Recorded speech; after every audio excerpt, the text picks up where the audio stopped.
बच्चों, last class में मैंने आपको अकाउंटिंग प्रिंसिपल स्टार्ट करवाया था। उसमें मैंने आपको प्रिंसिपल्स में अकाउंटिंग कॉन्सेप्ट समझाए थे दो। एक कंसिस्टेंसी कॉन्सेप्ट समझाया था, एक गोइंग कंसर्न कॉन्सेप्ट समझाया था।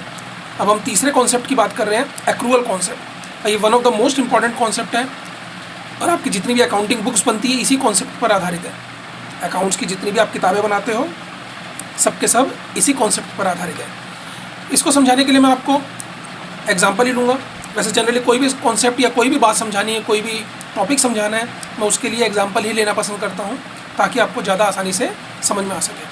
तो एक्रूअल कॉन्सेप्ट के लिए मैंने आपको क्या बताना चाह रहा हूँ, जैसे मान लीजिए आप अपनी फैक्ट्री में जो भी अकाउंट बनाते हो, अभी आप इनिशियल स्टेज पर हो तो आपको अकाउंट बनाने नहीं आते, लेकिन आप ये मान करके चलिए कि एक पेज के दो हिस्से कर दिए जाते हैं।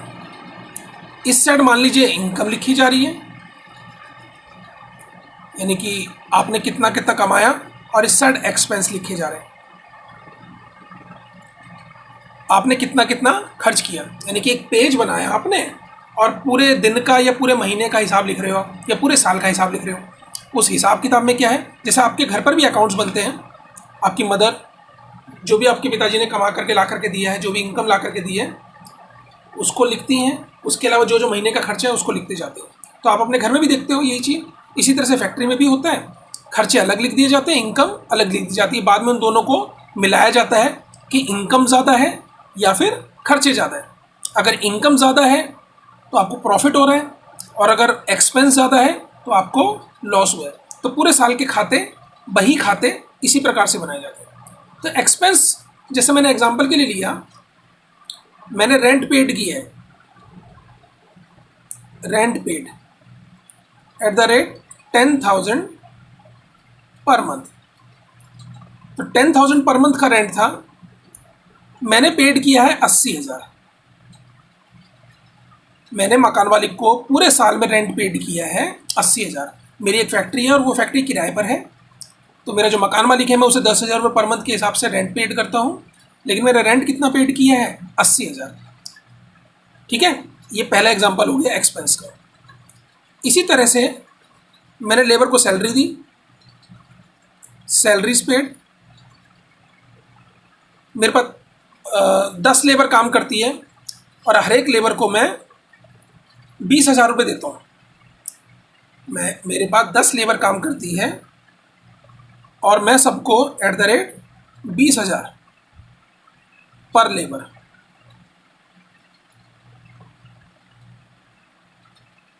और है कितनी लेबर, 10 लेबर्स। एग्जाम्पल समझते रहना। मेरे पास 10 लेबर काम कर रही है और मैं हर एक किसी को 20,000 रुपये देता हूँ। ये पूरे साल का खर्चा मान लीजिए। तो 10 लेबर को अगर मैं 20,000 रुपये पर लेबर के हिसाब से दूंगा तो 2 लाख रुपये जाने चाहिए, लेकिन मैंने उन्हें 2.5 लाख रुपये दिए हैं। क्यों दिया है, क्या दिया, अभी बाद में बात करते हैं।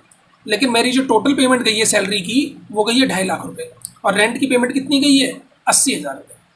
ठीक है, तो आपको इसी पूरे एग्जांपल से समझ में आ जाएगा मैं क्या कॉन्सेप्ट समझाने चाह रहा हूँ। लेकिन बच्चों बहुत ध्यान से समझना, जिस तरह से मैंने आपको कंसिस्टेंसी कॉन्सेप्ट समझाया था, ये वाला कॉन्सेप्ट उससे ज़्यादा इंपॉर्टेंट है। तो 80,000 रुपये का मैंने रेंट पे किया है, सैलरी पे की है पूरे साल की 2.5 लाख रुपये। अगर आप रेंट की बात देखो, रेंट जाना कितना चाहिए था, आप खुद सोच सकते हो। 10,000 रुपये का अगर पूरे पर मंथ का रेंट है, अगर पूरे साल की मैं बात कर रहा हूँ, पूरे साल में मुझे देना कितना चाहिए था, 1,20,000, लेकिन मैंने दिया कितना है, 80,000। तो जाहिर बात है 40,000 रुपये क्या है, 40,000 रुपये मुझे पे कर देना चाहिए था, लेकिन मैं पेमेंट नहीं कर पा रहा। कि कोई भी कारण हो सकता है, या वो नहीं मिला, या मैं पेमेंट करने गया वो नहीं मिला, या उसने कहा बाद में आराम से दे देना, लेकिन मुझे पेमेंट तो करनी पड़ेगी ना। आज नहीं तो करी, लेकिन अगले साल करनी पड़ेगी। तो ये जो 40,000 रुपये बचे हुए हैं ये मेरे लिए क्या कहलाएंगे, outstanding expense. Outstanding expense total. तो आउटस्टैंडिंग एक्सपेंस कितने का हो गया मेरा, 40,000 का। यानी कि अगर मैं रेंट पेड की बात करूं तो रेंट पेड मेरा टोटल कितने का बनेगा, 1,20,000। रेंट की अगर मैं बात करूं तो बेशक चाहे मैंने 80,000 रुपये पे किए हों, लेकिन मेरा पूरे साल का रेंट का खर्चा है कितना, 1,20,000 रुपये। क्लियर हुई बात ये। इसी तरह मैं सैलरी पे की बात करूं, अभी मेन में मोटो पर आऊँगा इसका, मतलब मेन में क्या समझाना चाह रहा हूँ। आप इतना मान करके चलिए कि रेंट पेड किया है मैंने 80,000, लेकिन पूरे साल का एक्चुअल रेंट कितना होना चाहिए? 1,20,000। 40,000 इसमें क्या है? आउटस्टैंडिंग है, आउटस्टैंडिंग एक्सपेंस है। आउटस्टैंडिंग मतलब यूज़ तो कर लिया लेकिन अभी भुगतान नहीं किया। सैलरी पेड की बात करें, सैलरी जानी चाहिए थी 2 लाख रुपए, लेकिन मैंने पे कितने कर दिया है? 2.5 लाख रुपए। जाना चाहिए था सैलरी का 2 लाख, मैंने पे किया है 2.5 लाख रुपए, क्योंकि 10 लेबर है और 20-20 हज़ार रुपये के हिसाब से 2 लाख रुपए की पेमेंट जानी चाहिए। इसका मतलब 50,000 रुपये मैंने एडवांस पेमेंट कर रखा है। तो 50,000 रुपये ये क्या है? मेरा खर्चा थोड़ी ना है। मेरा खर्चा तो केवल कितना है? 2 लाख रुपए का। इस साल की अगर मैं बात करूं तो लेबर के लिए मेरे कितनी पेमेंट जानी चाहिए? 2 लाख रुपए। बेशक चाहे मैंने ज़्यादा पेमेंट कर रखी हो, लेकिन मेरा जो एक्चुअल खर्चा है वो कितना है? 2 लाख। ये जो 50,000 है मेरे लिए क्या है? Prepaid salary. प्रीपेड मैंने आपको बताया था क्लास के अंदर, प्रीपेड सैलरी मतलब जो पहले से एडवांस दे दिया जाए। इसी का दूसरा नाम क्या लिया जाता है? और एडवांस सैलरी। प्रीपेड सैलरी कह लो या एडवांस सैलरी कह लो। तो 50,000 मैंने एडवांस पेमेंट कर रखी है, तो एक्चुअल खर्चा मेरा कितना है? 2 लाख। अब मेन कॉन्सेप्ट पर समझाता हूँ मैं आपको कि अगर मैं बात करूँ टोटल खर्चे की, तो total expense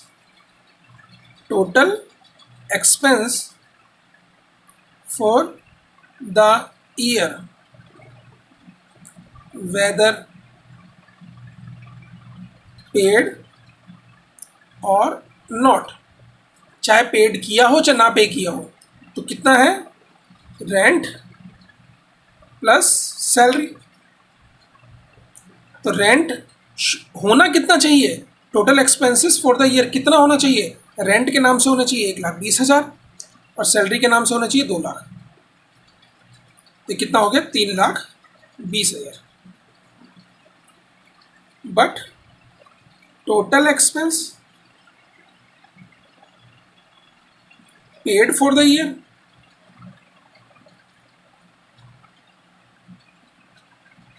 in cash. Cash में मैंने खर्चा कितना पे किया है? Rent plus salary. रेंट मैंने पे किया है 80,000 रुपये, सैलरी पे किया है 2.5 लाख रुपये, तो टोटल मिलाकर के हो गए 3,30,000।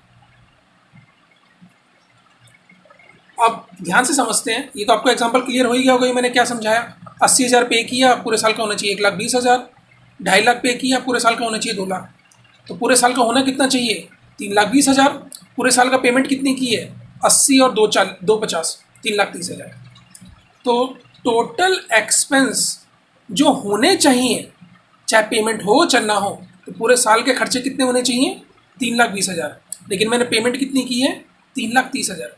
जब मैं बात करता हूँ कि अब मैं अपनी बुक्स बना रहा हूँ, और बुक्स बनाते टाइम अगर मैं केवल और केवल इस चीज़ को रिकॉर्ड करूँ कि मेरी जेब से कैश कितना गया है, तो मेरी जेब से रेंट के लिए कितना कैश गया है? 80,000।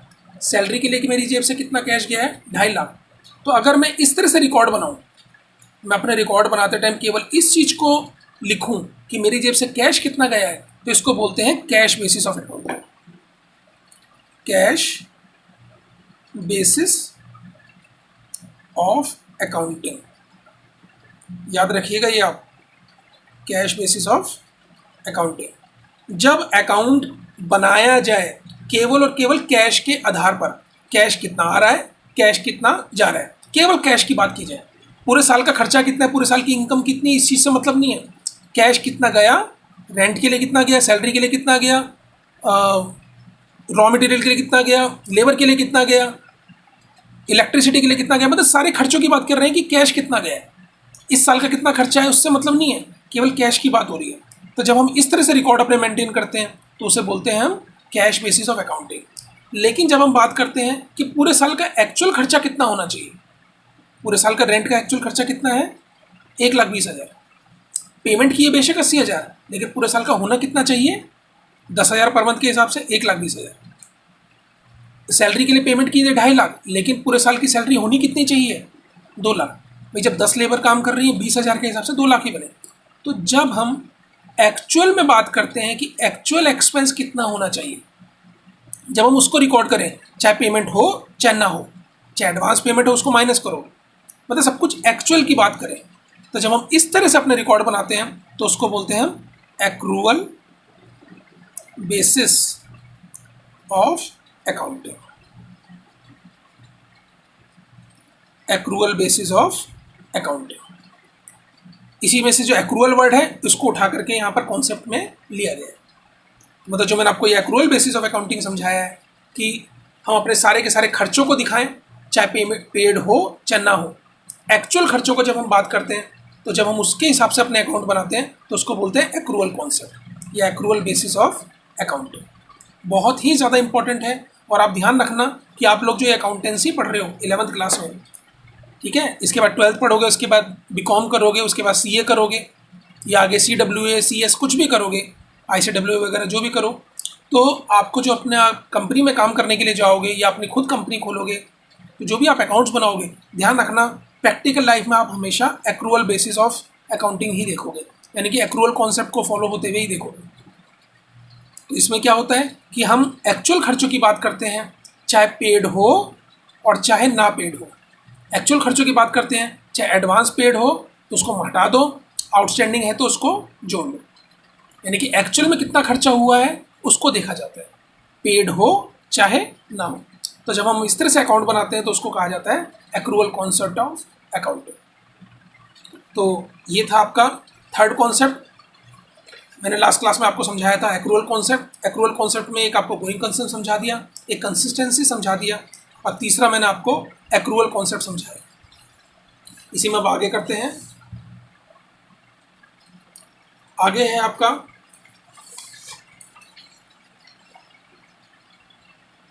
नंबर फोर्थ समझ लीजिए, या वैसे ही चलिए नंबर 4 के हिसाब से लिख देता हूँ मैं। Money measurement concept.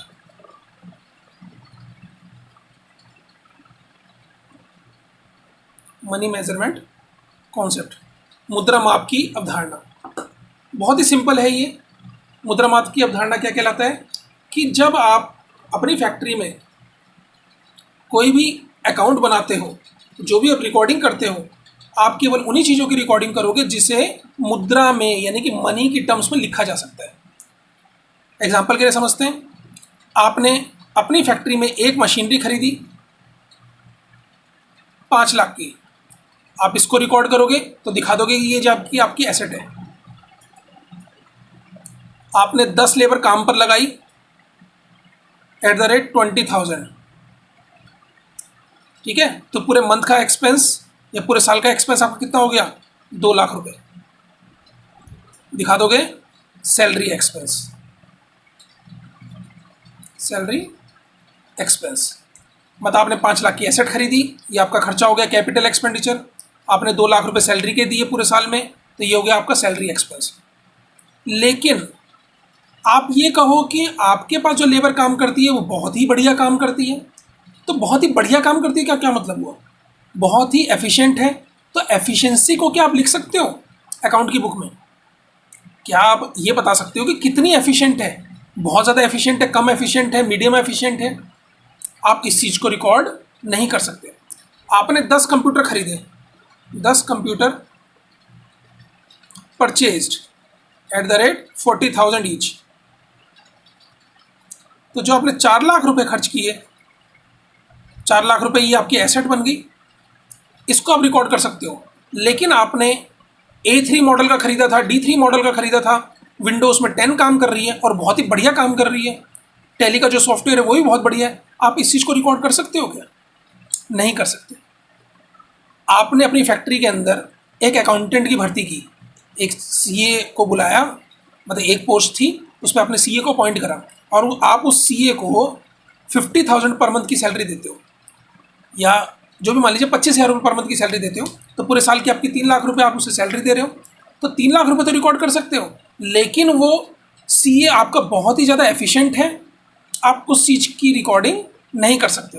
वो CA आपका फैक्ट्री के अंदर मैनेजर के तौर पे भी काम करता है और बहुत ही बढ़िया फैक्ट्री चला रहा है आपकी, आप उस चीज़ को रिकॉर्ड नहीं कर सकते। रिकॉर्ड तो कर सकते हो लेकिन अकाउंट्स की बुक में रिकॉर्ड नहीं कर सकते। तो कहने का मेरा मतलब ये है, इन शॉर्ट अगर मैं बोलूँ तो मनी मेजरमेंट कॉन्सेप्ट क्या कहते हैं, मनी मेजरमेंट कॉन्सेप्ट सॉरी, तो मनी मेजरमेंट कॉन्सेप्ट क्या कहता है कि आप अकाउंटिंग बुक बनाते टाइम केवल आप उन्हीं चीज़ों को रिकॉर्ड कर सकते हो जिन्हें मुद्रा में मापा जा सकता है, यानी कि केवल मनी के अंदर मेजर की जाने वाली चीज़ों को ही आप रिकॉर्ड कर सकते हो, किसी भी क्वालिटी को रिकॉर्ड नहीं कर सकते। यानी कि ये केवल क्वांटिफाइड मेजर है, क्वालिटेटिव मेजर नहीं है। क्वालिटी, किसी का गुण, किसी का दोष, उसको रिकॉर्ड नहीं किया जा सकता। केवल आप किसको रिकॉर्ड कर सकते हो, जिन्हें आप मनी की टर्म्स में मेजर कर पाओगे। तो ये था बेटा आपका दूसरा कॉन्सेप्ट, यानी कि एक तरह से देखा जाए चौथा कॉन्सेप्ट। बात करते हैं नंबर 5 की, accounting period concept.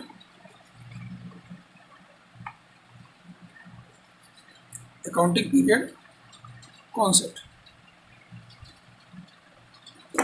Accounting period का मतलब ये जो भी आप अकाउंट्स बनाते हो, ठीक है, तो आपने अपनी फैक्ट्री खोली और फैक्ट्री में खोली और उसके बाद आपने अकाउंट्स बनाना चालू करा। इस साइड एक्सपेंस लिखते चले गए, इस साइड इनकम लिखते चले गए, बस लिखते जा रहे हो।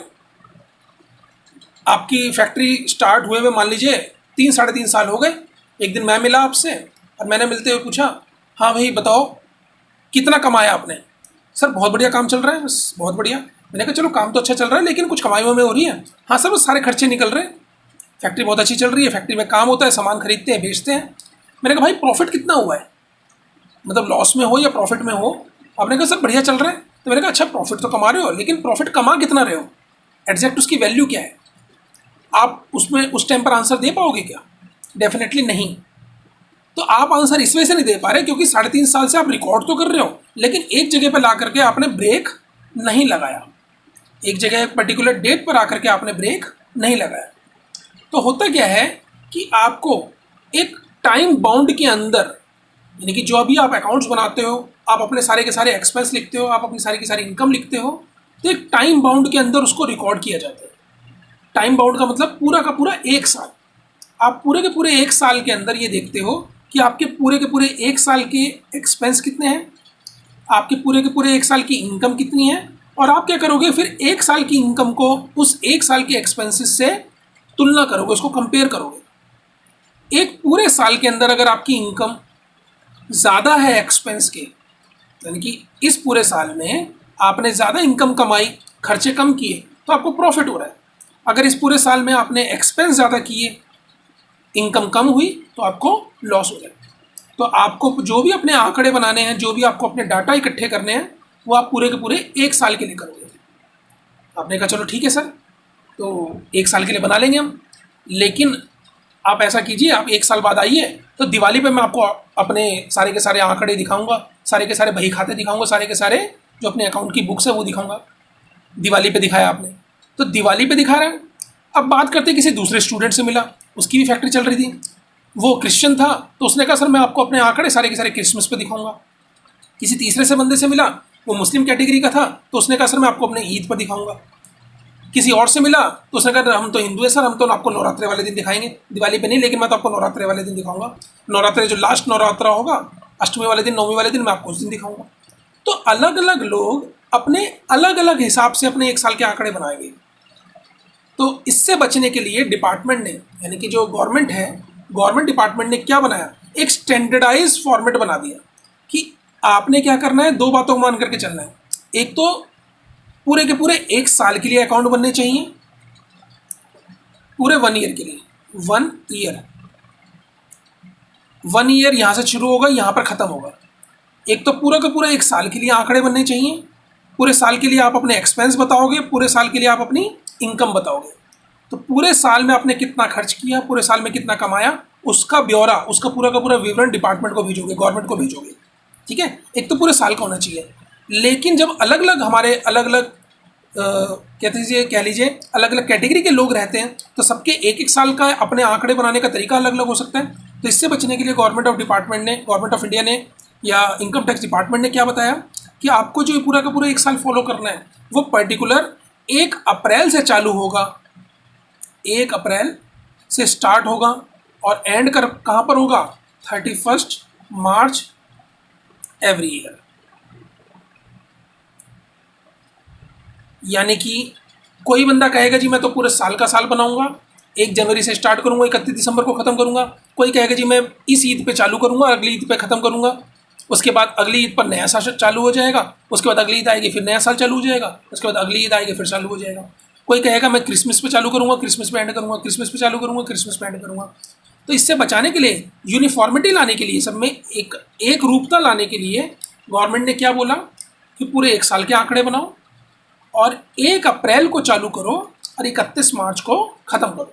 जैसे आप लोग अपनी पढ़ाई करते हो तो 1 अप्रैल से चालू होती है, 31 मार्च को आपका रिजल्ट आ जाता है। उसके बाद 1 अप्रैल अगली 1 अप्रैल से आपका नया सेशन चालू हो जाता है, नई क्लास स्टार्ट हो जाती है।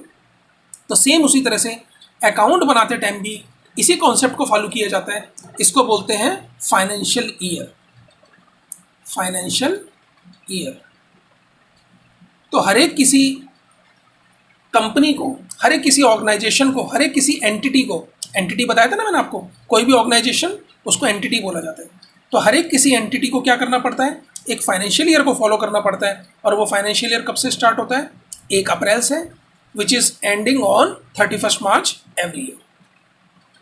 तो ये हमारा क्या कहलाता है, accounting period concept. Accounting period concept के अनुसार हर एक बिजनेस ऑर्गेनाइजेशन को अपने पूरे 1 साल के आंकड़े बनाने पड़ते हैं, हर एक साल का अकाउंट्स बनाने पड़ते हैं। उस 1 साल के अकाउंट में सारे के सारे एक्सपेंस लिखे होते हैं पूरे 1 साल के, और सारे के सारी इनकम लिखी होती है पूरी की पूरी 1 साल की। और वो 1 साल शुरू कब होता है, 1 April every year, which is and on 31 March every year. 1 अप्रैल से चालू होगा और 31 मार्च को ख़त्म होगा। तो आज की क्लास में मैंने आपको एक तो मैंने एक्रूअल कॉन्सेप्ट के बारे में बताया।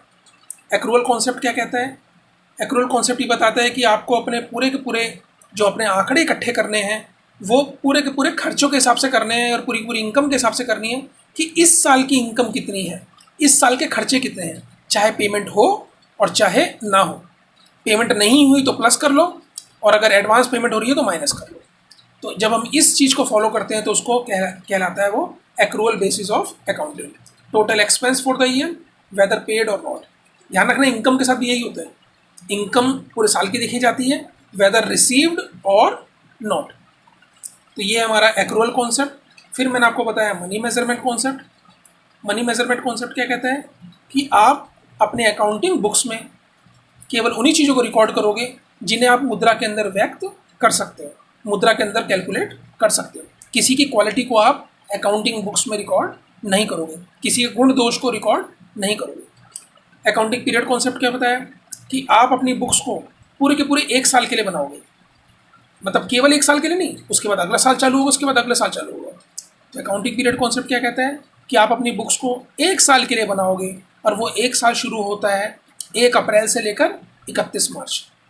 और ये नहीं कि आपका जब मन करे आप इस साल को चेंज कर दो, ये स्टैंडर्डाइज फॉर्मेट है और आपको इसी को फॉलो करना पड़ेगा। तो ये था बेटा आपका 5वां मैंने आपको कॉन्सेप्ट समझाया। नेक्स्ट क्लास में 6 कॉन्सेप्ट समझाऊंगा।